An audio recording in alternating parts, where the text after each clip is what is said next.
40টির বেশি কবরস্থান ধ্বংস, গাজায় এখন মৃতদের শেষ বিদায় জানানো এক কঠিন লড়াই।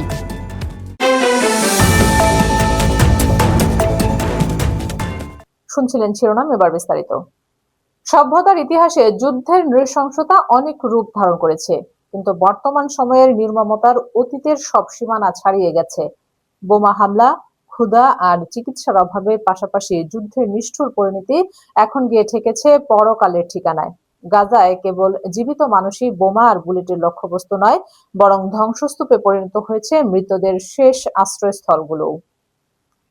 আন্তর্জাতিক মানবাধিকার সংস্থা এবং স্থানীয় ফিলিস্তিনি কর্তৃপক্ষের নির্ভরযোগ্য তথ্য অনুযায়ী উপত্যকাটির 40টিরও বেশি সরকারি, বেসরকারি ও ঐতিহাসিক অবস্থান সম্পূর্ণ কিংবা আংশিকভাবে বুলডোজার দিয়ে গুঁড়িয়ে দেওয়া হয়েছে। সামরিক অভিযানের তাণ্ডবে বহু শতবর্ষী কবর মাটির সাথে মিশে গেছে। সবচেয়ে মর্মান্তিক বিষয় হলো, নির্বিচারে বোমা বর্ষণের ফলে অনেক স্থানে পুরনো কবরগুলো উপড়ে গিয়ে ছড়িয়ে পড়েছে মরদেহের অবশিষ্টাংশ, যা মানবতাকেও লজ্জিত করে। এই ভয়াবহ ধ্বংসযজ্ঞের ফলস্বরূপ গাজা জুড়ে দেখা দিয়েছে নজিরবিহীন ও তীব্র স্থান সংকট। নিয়মিত কবরস্থানগুলোতে নতুন কোনো মৃতদেহ শায়িত করার মতো বিন্দু পরিমাণ ফাঁকা জায়গাও আর অবশিষ্ট নেই।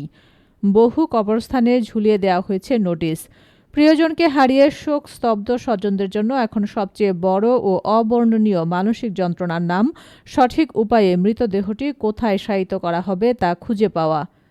জায়গার চরম অভাবে সাধারণ মানুষ এখন বাধ্য হচ্ছেন হাসপাতালের আঙিনায়, আবাসিক এলাকার সংকীর্ণ গলিতে কিংবা নিজেদের বসত বাড়ির উঠান ও রাস্তার পাশে গণকবর তৈরি করতে। সেখানে মৃতদেহের নাম ফলক লেখার মতো ন্যূনতম উপকরণেরও তীব্র অভাব রয়েছে। আন্তর্জাতিক মানবাধিকার আইনে যুদ্ধাবস্থায় ধর্মীয় অনুশাসন ও মৃতদেহ সম্মান রক্ষা করার সুস্পষ্ট বিধান থাকলেও গাজায় প্রতিদিন পদদলিত হচ্ছে আন্তর্জাতিক সেই নীতিমালার প্রতিটি অনুচ্ছেদ।